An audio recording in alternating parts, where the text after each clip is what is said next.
commemorate and reflect back on the Iraq wars on the 10th anniversary of the 2003 American strikes, I have chosen to share my reflections on what I will call the manifestations of the Iraqi trauma in non-Iraqi art. The idea is that if the war against Iraq hit indiscriminately and disproportionately all of Iraq, we, in our quest for truth, peace, and justice, need more than ever to be able to discriminate between those who were responsible and those who sided with the Iraqi people. Last December, in my little seaside town of La Goulette near Tunis, in Tunisia, the Framers Shop was displaying its best-selling pictures for sale. In the surreal post-revolution confusion, after decades of dictatorship, these best-selling pictures displayed on a board presented a surprising catalogue.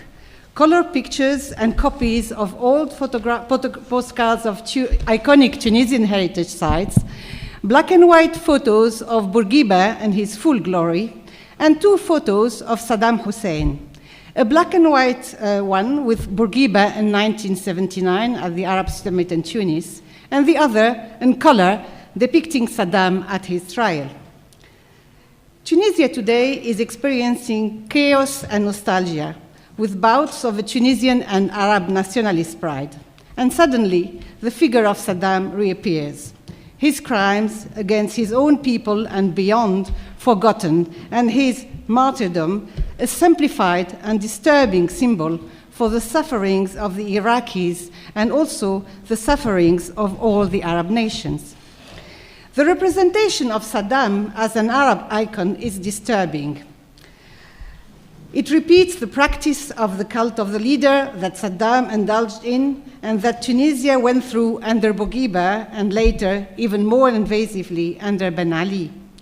In Tunisia, we could say that in the post-revolution confusion, there is an urgent need to question and remember the recent past, that there is a need to be more discerning.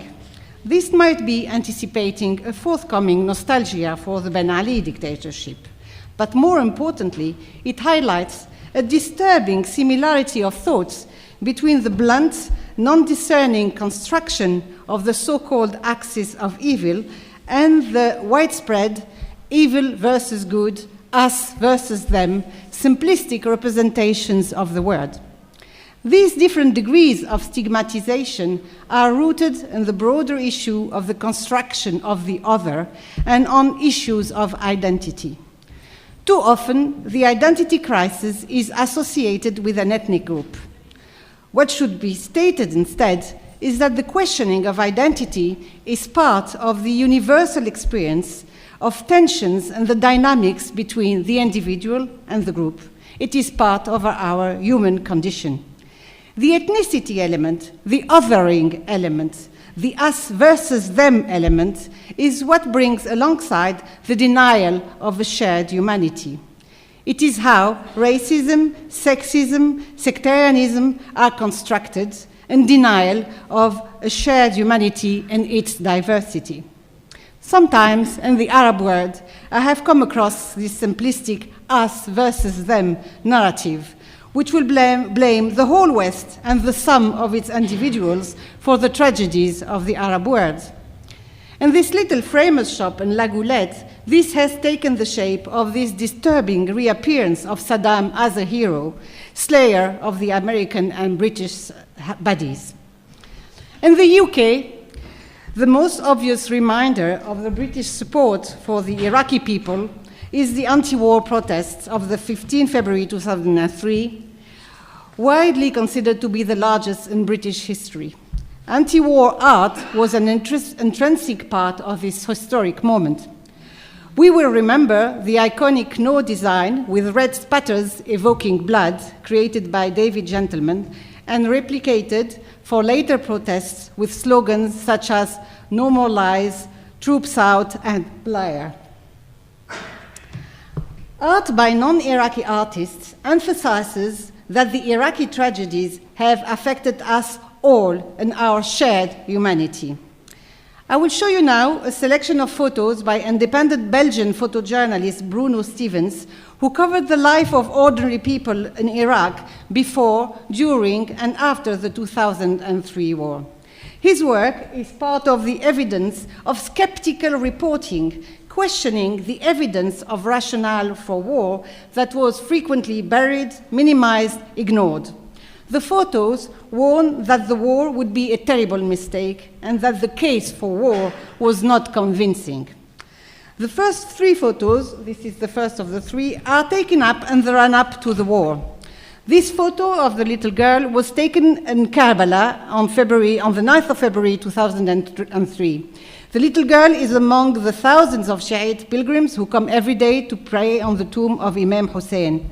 The direct and serious gaze of the little girl is symbolic of the innocence and the vulnerability of the Iraqis shortly before the strikes. The photograph gives a face to the Iraqis that will pay the price of war. It is a desperate reminder of the meaning of the euphemism collateral damage. This photo of mother and child was taken at the Basra Gynecological and Pediatric Hospital on the 4th of February 2003. The caption of the photo tells us that the baby boy, Abbas, is 2 months old and is suffering from acute pneumonia, a condition most likely caused by severe malnutrition as indicated by his sunken eyes and pale color. The photo is a reminder that the sanctions before the Gulf War led the Iraqi people,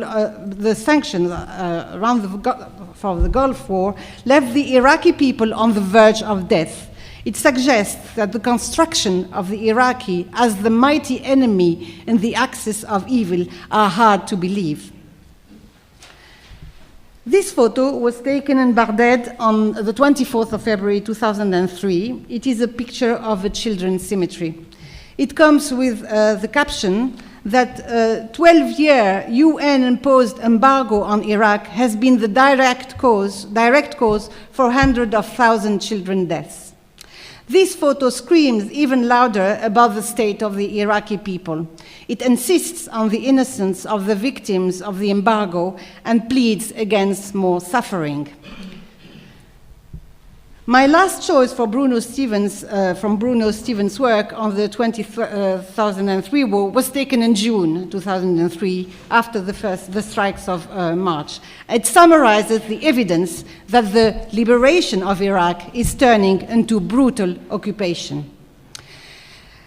This topic of the trauma of the Iraqi war affecting us all and the possibility of tracing it in art has been with me since the spring of 2011.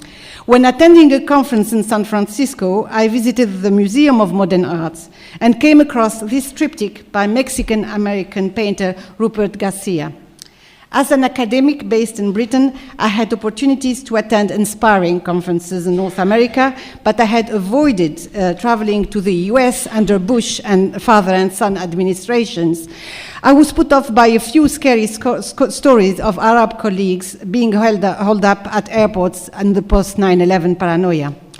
My encounter with this painting allowed me to shift beyond my own ambivalence towards the Americans. It has stayed with me as a companion against the temptation of the us versus them stigmatization and the lesson that remembering the atrocities is our shared responsibility. I believe that art is a witness and a preventative force for the future. About the painting, the painter is Rupert Garcia. He was born in San Francisco in 1941. He is Mexican-American. His work has often dealt with issues of racism and the mistreatment of Latinos in the United States. In the 70s, he became famous for his political posters dealing with race, politics, and the Vietnam War. Garcia defines himself as both a political activist and an artist. The painting is part of the permanent collection exhibited at the Museum of Modern Arts in San Francisco. It was painted in 2005-2006. The title of the painting is in Spanish, Los dos perros y Abu Ghraib, the two dogs and Abu Ghraib. And it signifies the hybridity of the artist, the hybridity of the US, and also an inherent hybridity in all of us. The format of the painting is the triptych. It is a three-part format that until the 19th century was used predominantly for religious imagery. When the triptych was used as an altarpiece, an image of Christ, generally at the moment of his crucifixion, occupied the central panel.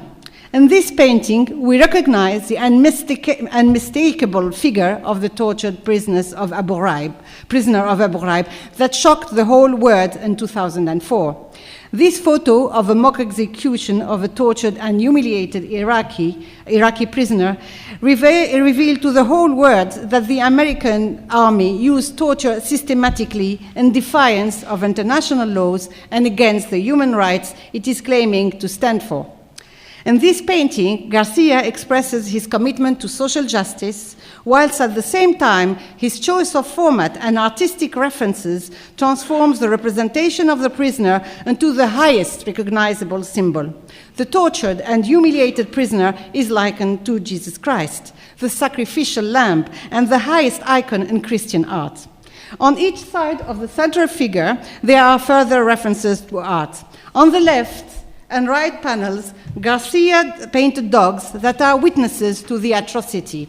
The paintings are visual quotations from paintings by well-known painters, 19th century painters, the Spanish Goya and the French Courbet. The dog is also referring to the dogs that appear in some photos of the torturers.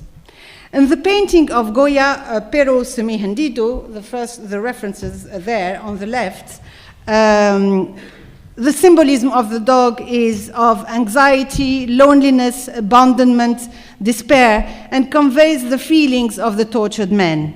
The dog, from the quotation from the Courbet painting quoted on the right, expresses a statement about realism, truth, and reality in art. I believe it is a comment on the function of art and the paradoxes of representation in which a non-realistic representation can carry more truth than reality. The positioning of the head of the dog on the right towards the outside of the frame suggests a message faithfully addressed to the outside world. The general symbolism associated with dogs is present: loyalty and protection. The dogs frame and accompany the suffering prisoner.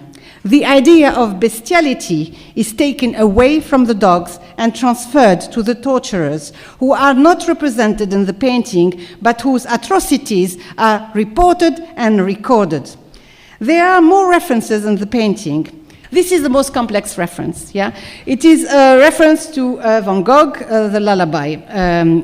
So the central figure of the Christ, the painting of Garcia, is superimposed with yellow and red concentric circles of color that bring to mind the paintings of Van Gogh. More specifically, this painting, the Lullaby painting, in which a woman holds a cord to rock a cradle with a background of wallpaper decorated with flower, painted as concentric circles of color. The connection with Van Gogh brings attention back to the electric cables hanging around the figure of the tortured man and transforms the cables into the possibility of a rocking cord instead. Pictured here. The hands of the women, it's cut the picture, are holding a cord to rock a cradle. The rocking cord suggesting a desire to reach out, comfort, and reassure the tortured man. To me, this painting is an important example of art being empathetic and politically involved in contemporary social justice. It represents the unrepresentable and bears witness to trauma. It gives a voice to the victims of atrocities. It is a repository for individual and collective memories and our shared journey for truth and peace. Thank you very much. Thank you.